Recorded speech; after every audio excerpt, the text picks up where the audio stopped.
Bless the Lord, oh my soul,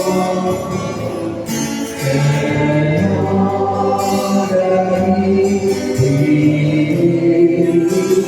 Bless His holy name.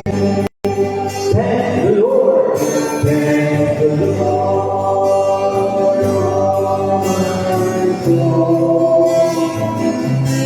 Thank the Lord, oh my soul, and all that is within me.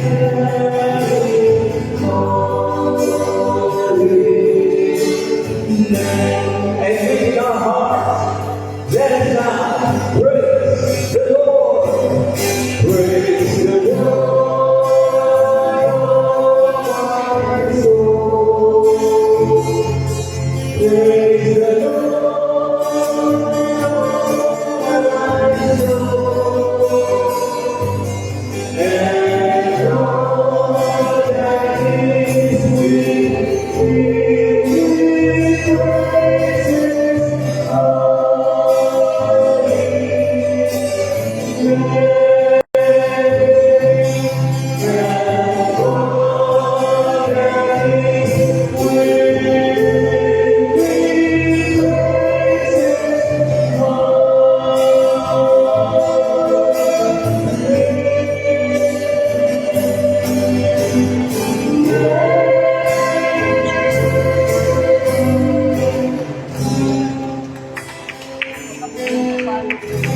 Ha?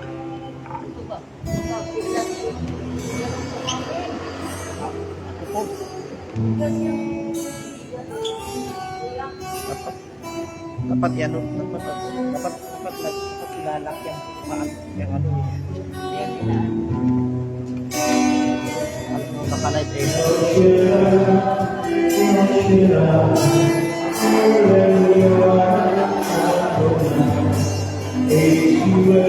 Your spirit bread, by means and by your might, you send your children peace.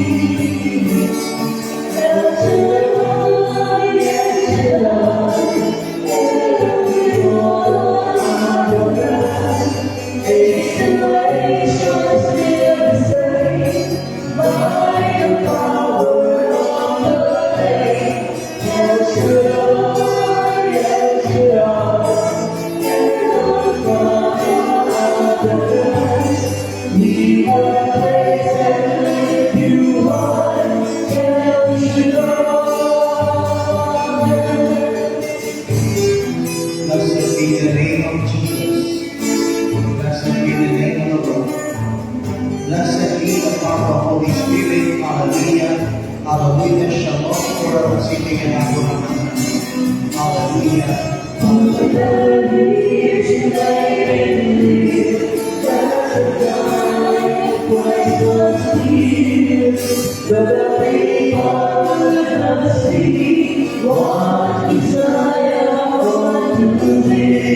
Though your words contain the plan, they just could not understand.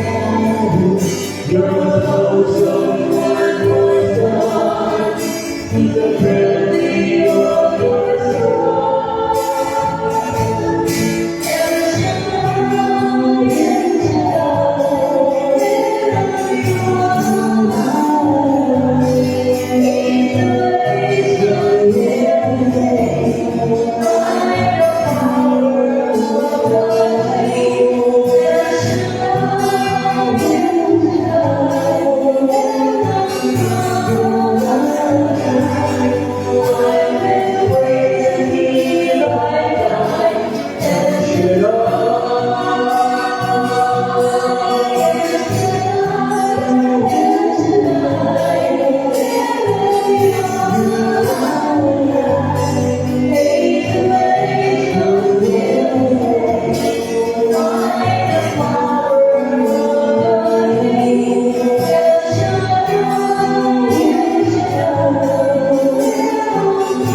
the King of Kings, the Lord of Lords.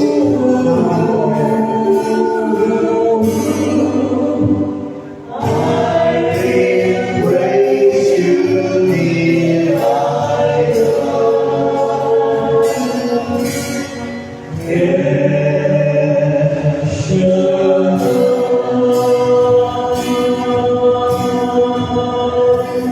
Praise God. Hallelujah. Hallelujah. Sa ngalan ng Ama at ng Anak at ng Espiritu Santo. Amen. Banal na Diyos, dakila at kapangyarihan Ama, Diyos na nilikha ng langit at lupa, ng lahat ng bagay na aming nakikita at di nakikita. Ikaw ang Diyos ni Abraham, Isaac at Jacob. Muli sa oras nito patuloy ka namin pinupuri, niluluwan ka namin na dakila at sinasamba sa Espiritu at sa katotohanan.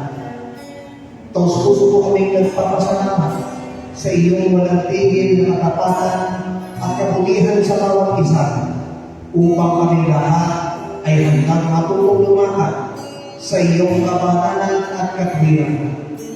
Loobin mo nawa na kami po ay inyong samahan. Iyon ang mapagpapatiwan ng kamay, abutin ang lahat ng aming pagkakailangan. Pagalingin ang mga may sakit at karamdaman sa ngalan ni Kristo Jesus. Lahat ng pinanila na bibigatan inyong pag-aaling palangkasin sa ngalan ni Kristo Jesus. At ang lahat ng kahilingan itataas, ipagkaloob mo at tuloy sa ngalan ng aming Panginoon. Pagpanayan po huli sa lahat ang mabuting balitang ating iyahatid upang ipinagbigay sa amin ang liwanag sa lahat ng makikinig at makakarinig ng mensahe at kapahayagan buhat sa iyo upang ito ang maging daluyan ng iyong matanda, himala, kababalaghan, kapangyarihan at walang tigil na liyan na kapal. Ito po ang aming samot na langin sa ngalan ng Ama at ng Anak at ng Espiritu Santo. Amen at Amen. Purihin ang Panginoon. Purihin ang Panginoon.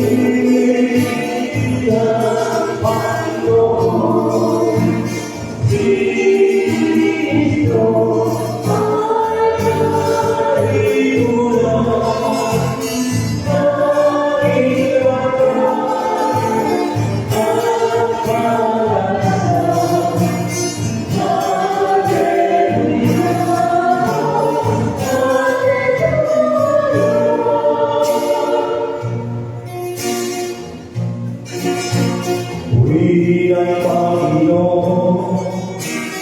Diriwang sa pagkakilan, nagagalak ang aking sito.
Taas ang inyong mga kamay. Meron po akong ipapasigaw sa inyong lahat. Pag sinabi ko pong God is good, ang isisigaw ninyo talaga. Nakasan niya nga? Pag sinabi ko naman all the time, ang isisigaw niya naman, husay naman. Husay naman. Nakasan niya nga po? Husay naman. God is good, Talaga. and all the time, Husay naman. God is good, Talaga. and all the time, Husay naman. purihin natin si Yahweh ang Shaddai. Brothers and sisters, our gospel reading for this coming Sunday, 16th Sunday in Ordinary Time, is taken from the Gospel of our Lord Jesus Christ according to St. Luke, Luke chapter 10, verses 38 to 42. Ebanghelyo ayon kay San Lucas, Kabanatang 10, simula talatang 38 hanggang 42. Luke chapter 10, verses 38 to 42. At ganito po ang nakasaad sa wikang Ingles. As Jesus and his disciples were on their way, he came to a village where a woman named Martha opened her home to him. She had a sister called Mary who sat at the Lord's feet, listening to what he said. But Martha was distracted by all the preparations that had to be made.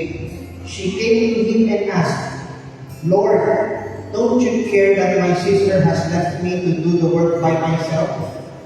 Tell her to help me.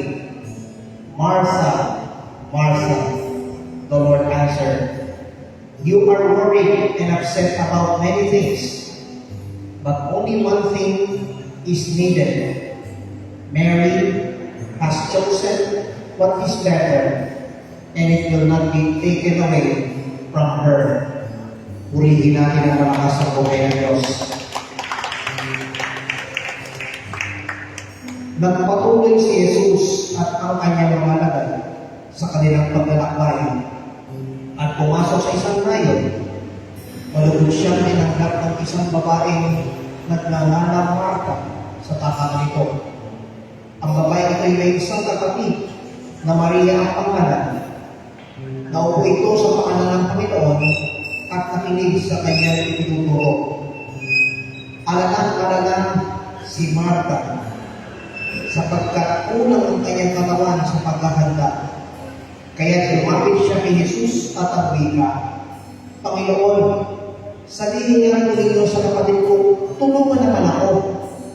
Ngunit sinagot siya ng Panginoon, Marta, Marta, naliligalig ka at abalang-abala sa maraming bagay.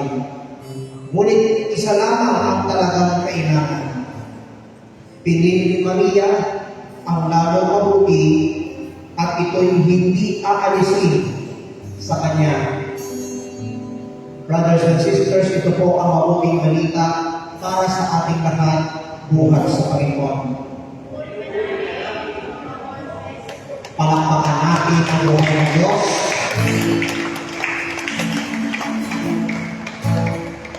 God is good, and all the time, Husay naman. ang husay. Husay naman. Ulit, God is good, Talaga. and all the time, Husay naman. purihin natin ang Diyos. Ako po ito, magkaroon muna tayo ng panandaliang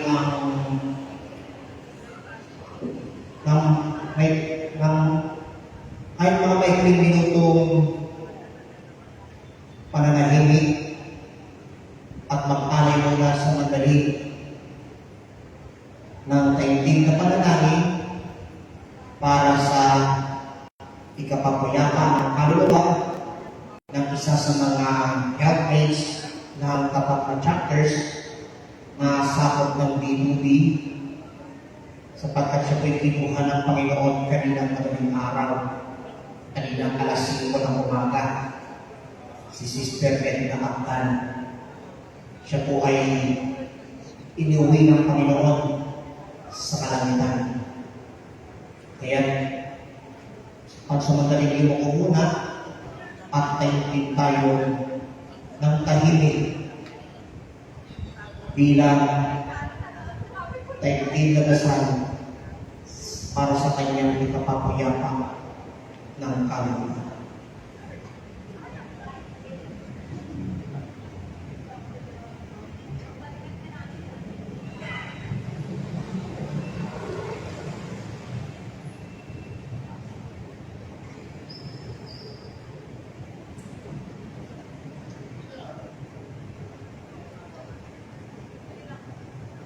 To our dear Sister Edna Aktan, requiescat in pace in paradiso de Dios. Amen. Purihin natin ang malakas ng Panginoon.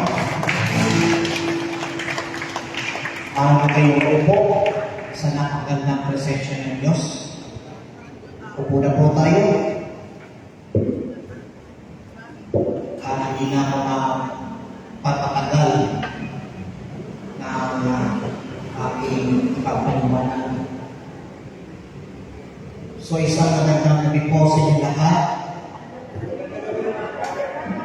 at pinagpalang gabi, hapon, umaga ang aking bati sa inyo na kayong mga nakatungkay sa digital platforms saan man daw kayo nandoon, ano man ang inyong pinagkakapalakan sa mga oras na ito. Tandaan po nating lahat, may magandang bagay ang darating at naghihintay sa inyo. So, bago tayo magpatuloy sa lahat ng mga kabataan na may edad 15 taon kulang pataas, na makiisa sa Youth Catholic Life in the Spirit Seminar ng buong Pasig chapters.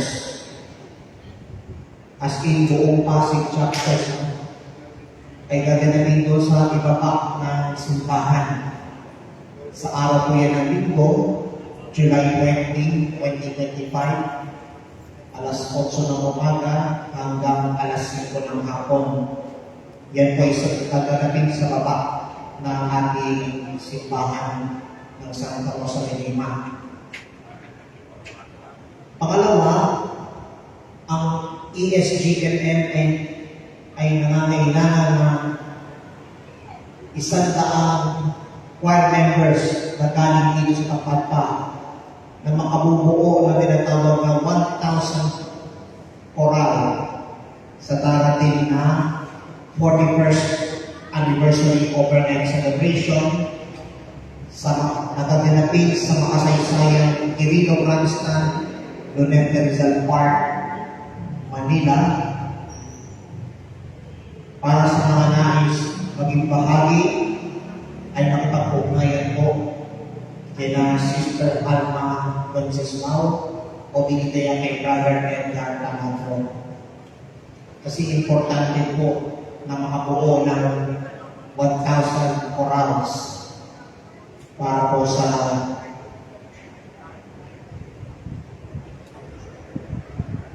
pag-awit ng pakalangit na papuri kay Yahweh El Shaddai sa mismong araw ng magdamagang pagtitipon August 16 to 17, 2025. At sa darating na Agosto 12, yan po'y araw ng Martes. Supposedly, workers enhancement, subalit dahil po sa tayo naghahanda para sa 41st anniversary, ay meron po annual all workers retreat and recollection na gaganapin sa loob ng El Shaddai International House of Prayer doon po sa Angar City. At ang magiging flow ng program, i-announce ko sa ating himpilan ng radyo sa DWXN. Para sa ngayon, ay malaman ng bawat isa kung ano magiging kabuuan ng annual workers retreat sa araw ng August 4. Purihin natin ang malakas ng Panginoon. Ang ulo ng mapalamig na balita na nais ko ibahagi sa inyo ay pamamagalan ko, choose the better part. Piliin ang pinakamabuting bahagi. Isinaysay ng Ebanghelyo ng ating pong natunghayan ang isang tagpo kung saan itong si Maria na kapatid ni Martha pinili ang mas lalong madali at hindi dapat alisin sa kanya ayon sa deklarasyon ni Jesus. Now, kung mababasa natin, dito makikita natin kung bakit priority ni Maria ang maupo sa paanan ni Jesus at makinig sa mga itinuturo ng Panginoon. Samantalang, balisan-balisan ang kapatid niyang si Martha, tila kulang ang kanyang katawan sa paghahanda. Alam niyo, paglabas ni Martha, patungkol sa kinaroroonan ni Jesus, ang sabi niya kay Jesus, Panginoon, sabihin mo nga ako sa kapatid ko na tulungan na ako sa paghahanda para may makain ko kayo. Alam niyo ano sa ni Jesus? Martha, naliligalig ka at abalang-abala sa manunungan. Masyado ka talagang akurata. Masyado ka inipera. Ang lalim ng Tagalog ng salitang inipera. Subalit, isa lang ang talagang kailangan. Pinili ni Maria ang mas lalong mabuti at ito'y hindi aalisin sa kanya. Purihin si Jesus, purihin ang buhay ng Panginoon.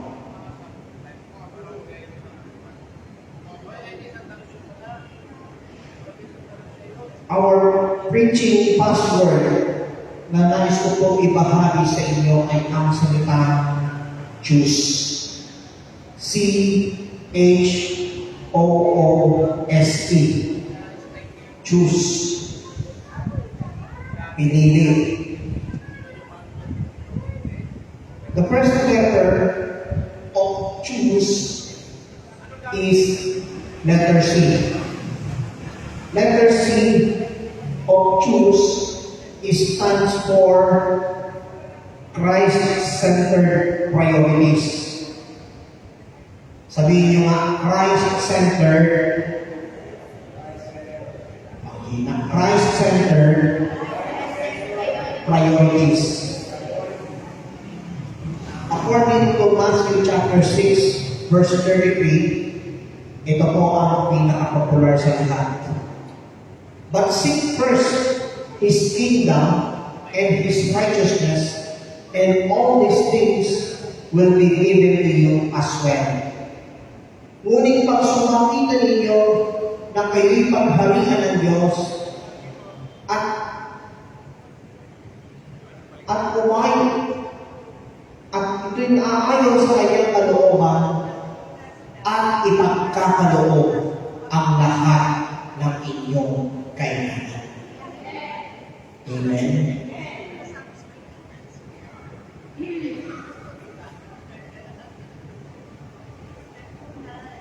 Mary choose to sit at Jesus' feet,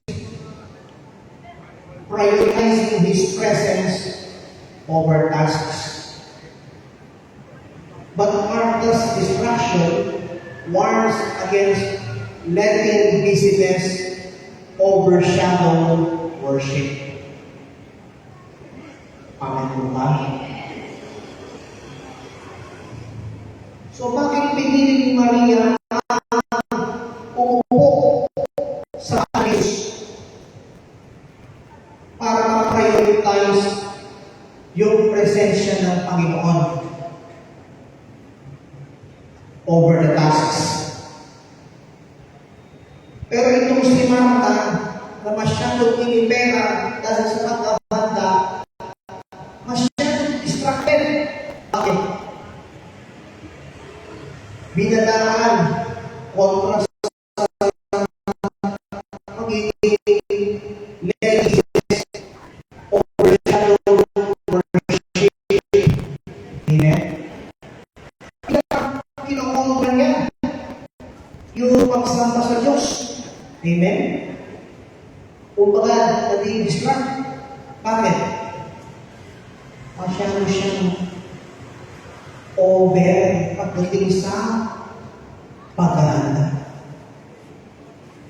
Katulad sa inyo mga senior citizens, pag-aral ng linggo, anong pinapriority ninyo? Magsimba. Hindi masama magsimba. And that I believe, that's why I believe that Sunday is the day of God's, or the day of the Lord's, of the Lord. The day of the Lord. Sunday is a day of worshiping God. Amen. After nyo magsimba, anong gagawin mo? I-treat nyo ang mga apo. Pamasyal. Amen? Alam niyo, natutuwa ko sa mga bata kapag sila nag-treat ng lolo at lola. Pagkakaroon sa restaurant. Yun nga lang, yung pagtawag ng lolo, sa halip na ang tunog ay letter, tulog ba kayo? Hindi ko alam kung matatawa kayo dito eh. Ha? Kapag niyaya yung na magkain, sabi ng bata, oo, kain tayo magtubo. Amen? Eh, paano matawa na? Sasabihin ng bata, oo, kain tayo ice cream po.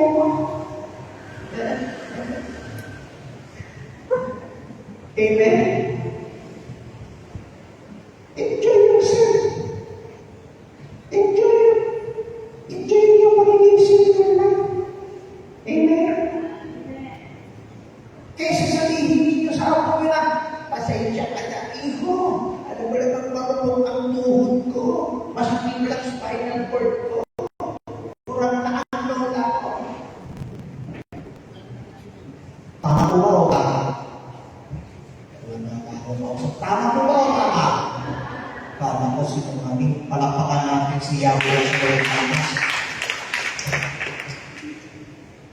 Si Mary na umupo ka. Saan? Sa paanan ni Jesus. At bakit siya umupo sa paanan ni Jesus? Para taimtim na pakinggan ang mensahe at kapahayanan itinuturo ng ating Panginoong Jesucristo.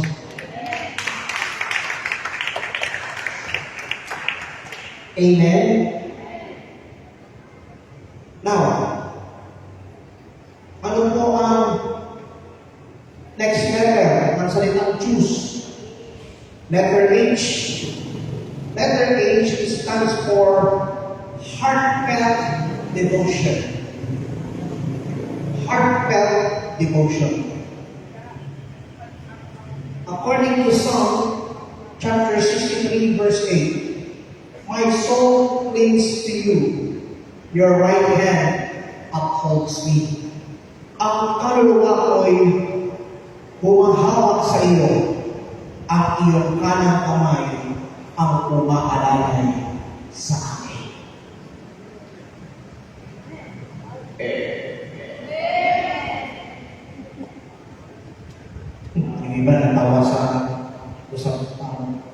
sa boses ko yan.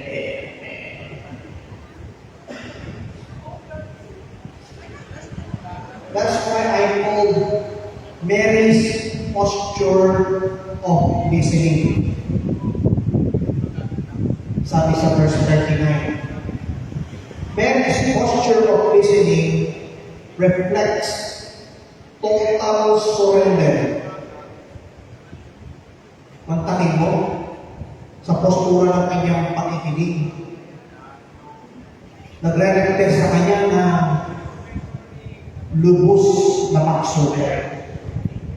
While Martha's anxiety reveals divided priorities. Yung pag-aalala at pagkabalisa ni Martha, diyan binubulay sa tinatawag na paghati ng responsibilidad at priority. Amen? So, bakit pa tayo magbabalisa sa mga bagay-bagay na hindi naman may laman? Lalo na kapag araw ng Biyernes. Pabuti pa lang, may banal na sa likod sa Panginoon. Yan ang tinatawag na pinakamayaman at pinakamataas na uri ng pagsamba, panalangin, at paglilingkod sa ating Panginoon. Do you believe that? Alam niyo, natutuwa ako sa ibinaba ni Bishop Michael Bergara noon. Yung after umawit ng Santos, luluhod lahat. Kailangan mag-concentrate ka sa pagluhod hanggang matapos ang great amen. So, anong ibig sabihin?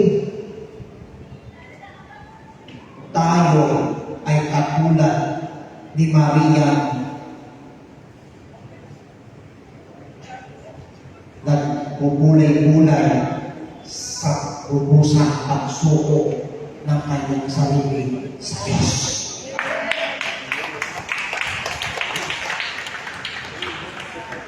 Amen. So yan ang tinatawag. So yan ang letter H. Letter H is heartfelt devotion. Amen. Parang sinasabi ng isang classical song na I love and devotion. Amen. Now, letter O of the word choose stands for openness to God's word. Pagmula sa salita ng Diyos. Anong sabi ng Psalm 109 verse 105? Your word is a lamp to my feet and a light to my path. Ang salita mo ang siyang tanglaw, ilaw mo sa akin at ang ilaw sa akin daraanan. Amen? Amen po ba? Jesus praised Mary's choice to listen, emphasizing that spiritual nourishment is eternal. Amen? Kung sa physical, nawawala ang sustansya ng katawan. Bakit nga? Nagiging malnourished. Ang iba, putot balat na. Amen?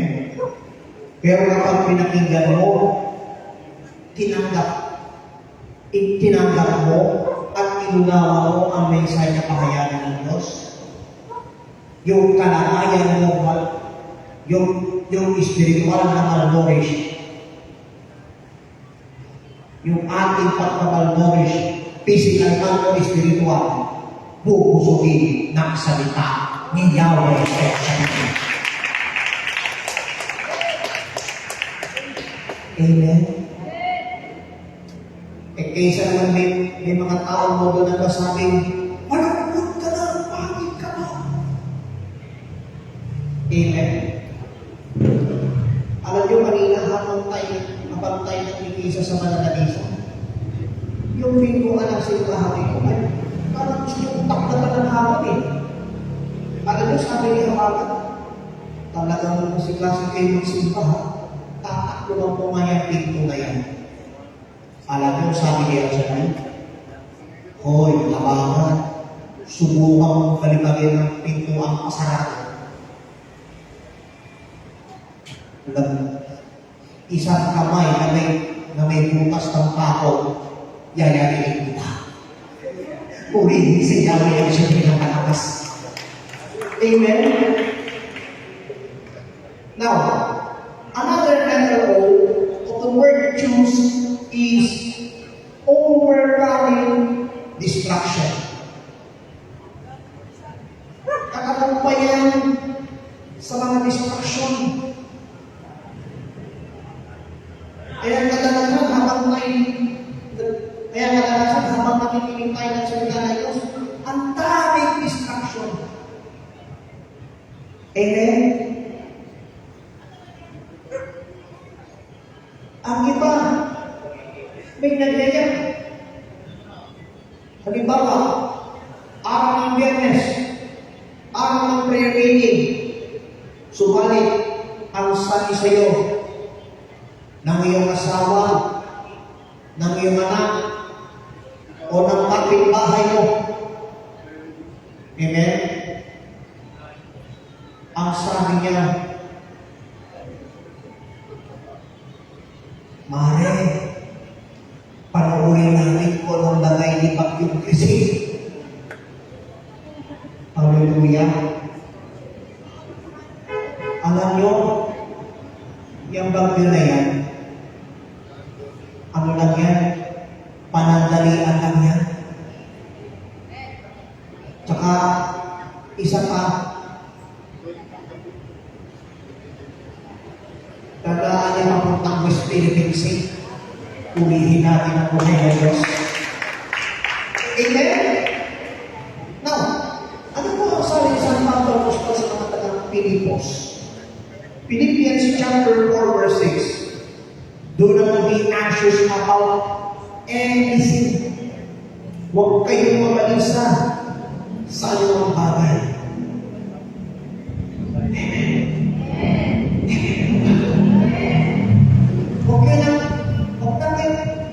Huwag kayong mabalisa doon sa mga nangyayari sa paligid.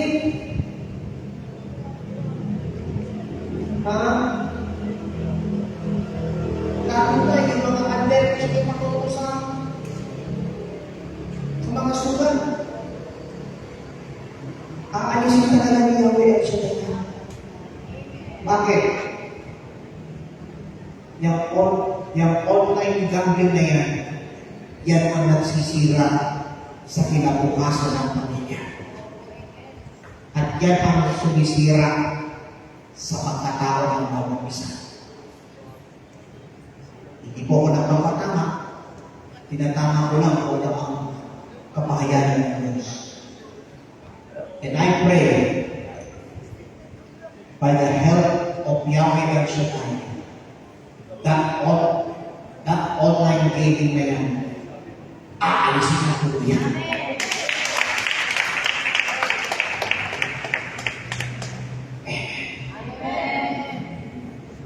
Alam niyo, sa totoo namin, hindi makakarulis ng pag-undan ng yung online gaming na yan. Amen? Bakos, yan ang ikakasila sa kinabukasan ng pamilya. Amen? Purihin si Yahweh ang siya. Martha's worry mirrors modern struggles with productivity over peace.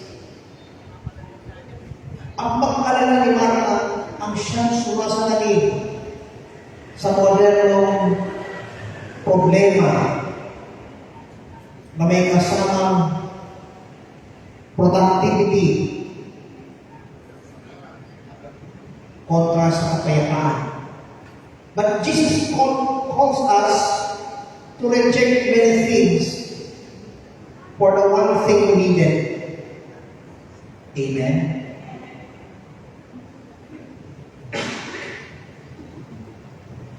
Maliwanag na sinabi ni Jesus, isa lang ang talagang kailangan. Pinili ni Maria ang mas lalong mabuti at hindi na aalisin sa Kanya.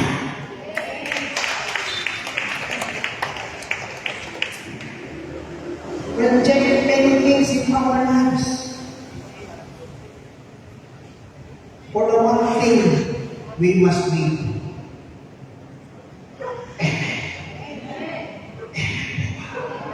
Purihin natin si Yahweh ang Shalom.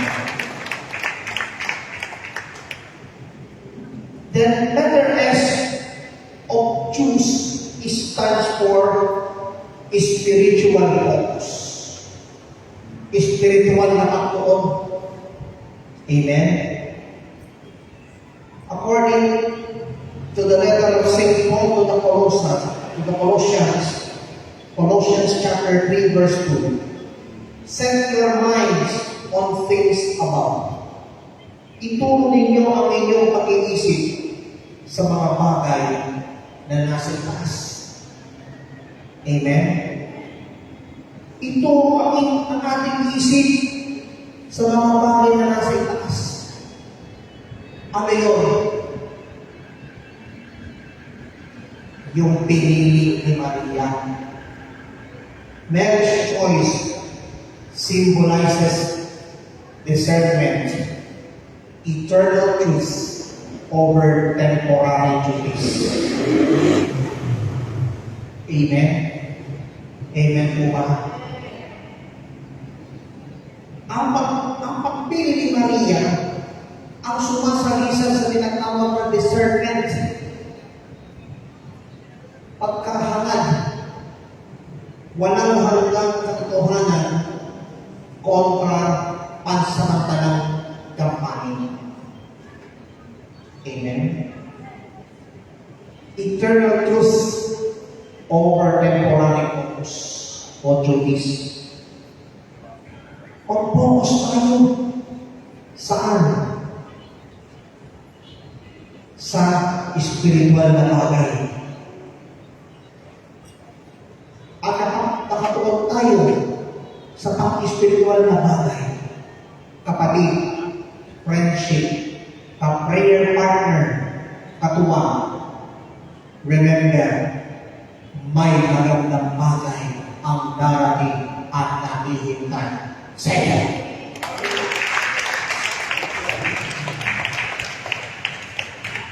Amen. Amen po mga.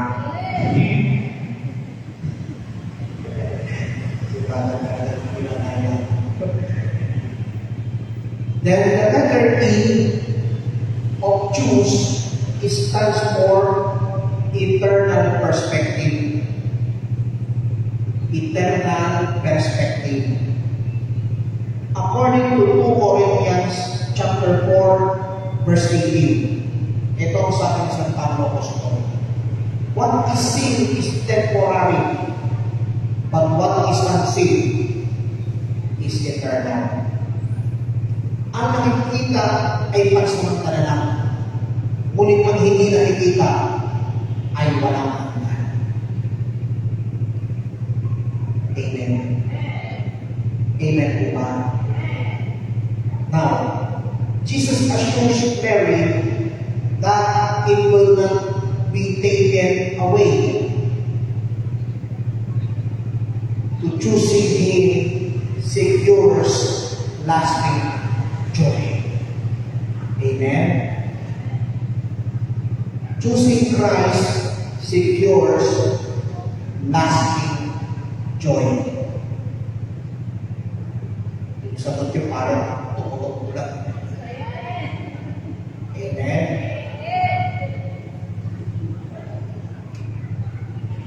Kaya mahalaga po ang eternal perspective tulad ni Maria na kapatid ni Martha. Amen? At kapag tumulad tayo kay Maria na pinili pumupo sa paanan ni Jesus at makinig sa kanyang mga ituturo, tiyak, may magandang bagay ang darating at naghihintay sa iyo. Amen.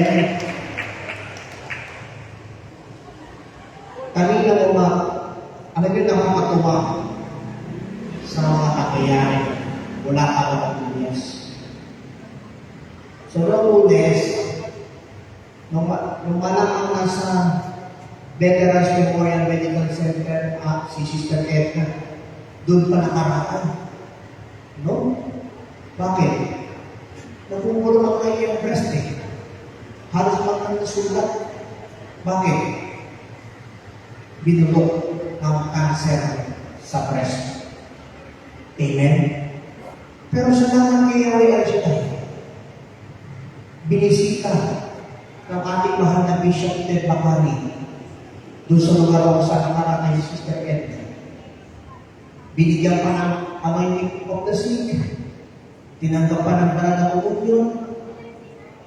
Yung nga na sa kanyang kapampanatayan, hindi siya nakapagsalita ng mga Diyos. Sa loob ng 4 na araw at 4 na gabi doon sa ospital, tila parang ang pakiramdam namin hindi natin alam kung ano ang naging buhay ni Sister Red. Until kanina umaga, I have received a message on the message. When I was open on the messenger, doon sa message ng kuya ko, Apa, bigla ako nagulat ako, sabi ko, what?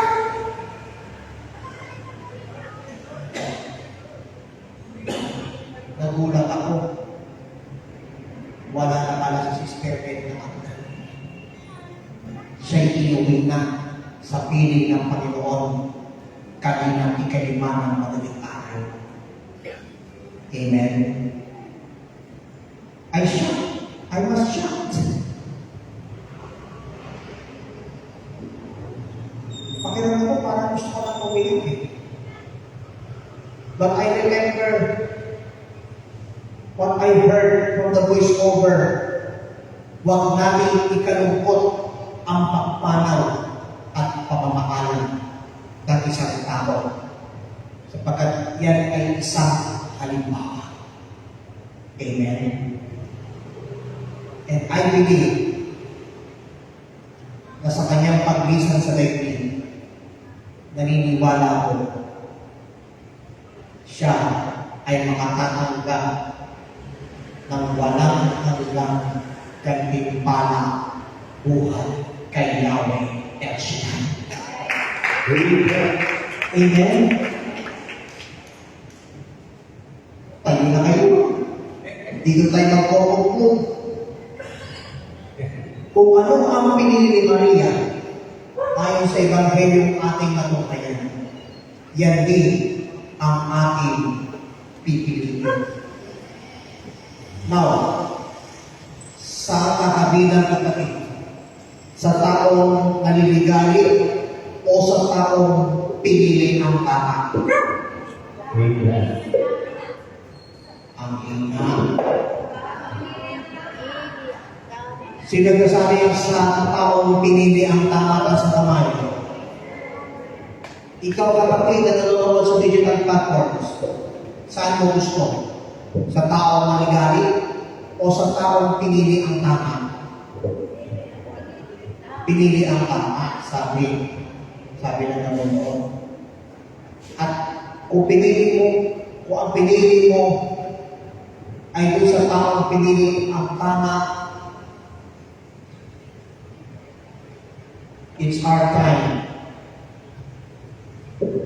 to thank the Lord. Itaas ang ating mga kamay, pigitan ninyong mga mata, iyo po ang inyong mga ulo, at tumawid tayo ng isang awitin para sa ating Panginoon. Ang hindi mga buo sa digital platforms, join us. Jesus, ikaw ang bigyan ng buhay at pag-ibig sa akin. Mula ngayon at kailan pupurihin sa tampagin kita.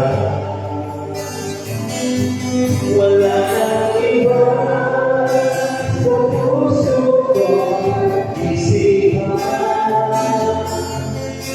kundi ikaw ang Jesus ang kailangan. Hindi ba sa'yo wala magkakatuwa? Dahil ka sa buhay na walang hanggan. Ikaw lamang ang kailangan. Hindi mo ako iiwan magpakailanman. Ang buhay may kahulugan. Sa piling mo'y may kapayapaan.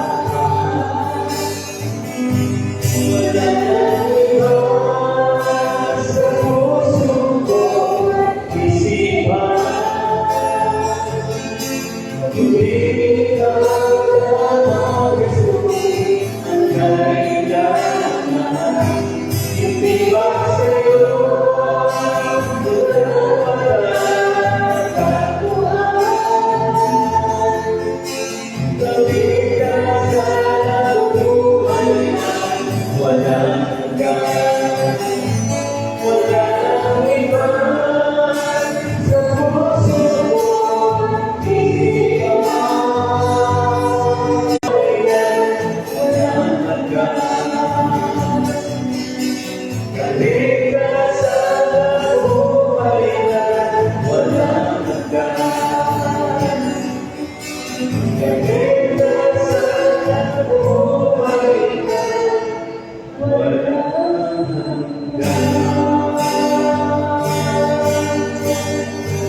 Yan ang kaligtasan at buhay na walang hanggan.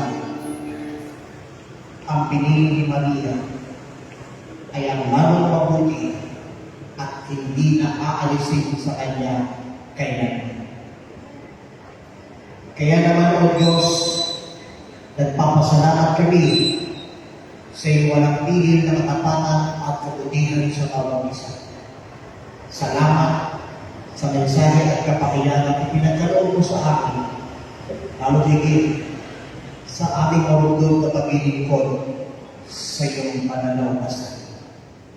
Kaya naman, O Diyos, magtitiwala kami ng lubos at patuloy mo kami binigyan ng lakas upang kaming lahat ay matutong lumakad sa iyong katwiran at kapananan. Salamat sa mabuting balita na iyong pahatid sa bawat isa. Magsilbing aral ang mensahe at kahayagan patungkol sa choosing the better part upang sa gayon kaming lahat ay patuloy na makaranas ng walang tigil na biyaya, pagpapala at walang tigil na himala na galing sa iyong pangalan. Pagpalayo po ang Pastora Paroko ng Santa Rosa de Lima Parish. Patuloy mo siyang pagpalain at bawat at lahat ng nagiling ko sa simbahan nito. Pagpalain mo rin po ang mga nagtaguyod ng iyong gawain sa lakong ito. Simula sa coordinator hanggang sa pinakamababang lingkod, kasama ang mga awit manunuto at ang mga nagsusuporta sa banal na gawain ito. Sila po lahat ay iyong pagpalain.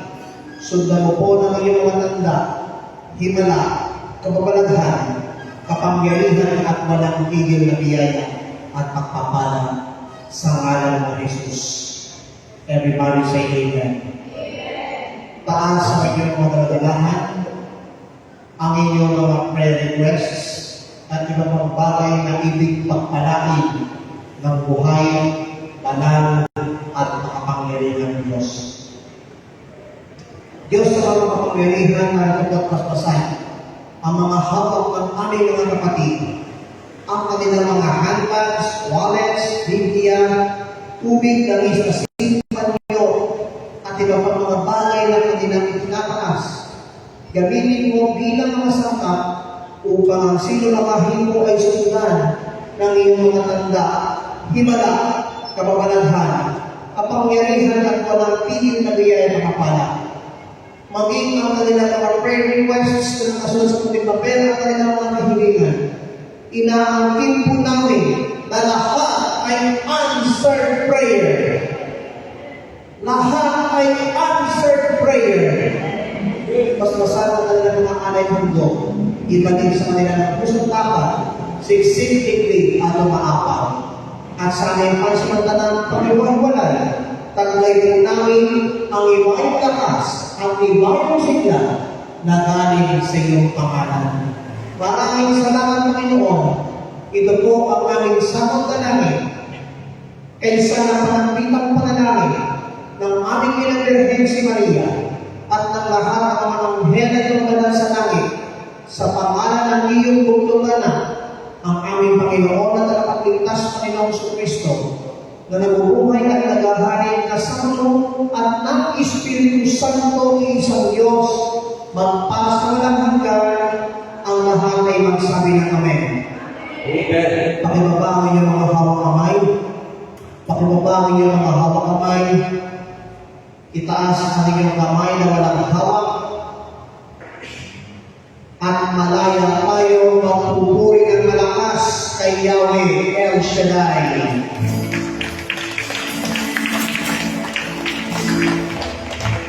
Taas ang kamay nyo. Taas ang kamay nyo. Anong gusto niyo maiuwi sa inyong tahanan?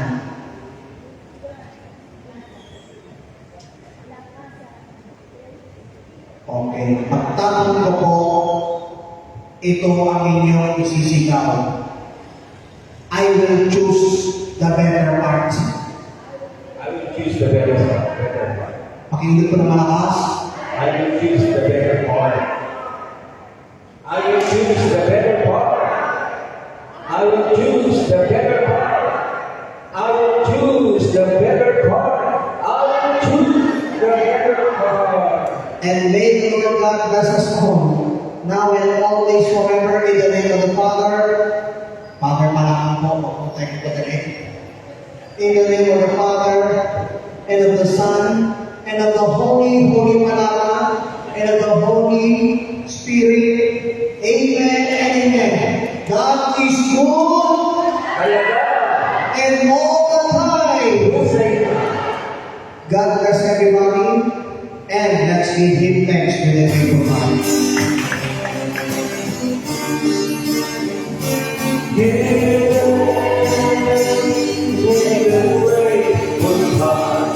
Yeah,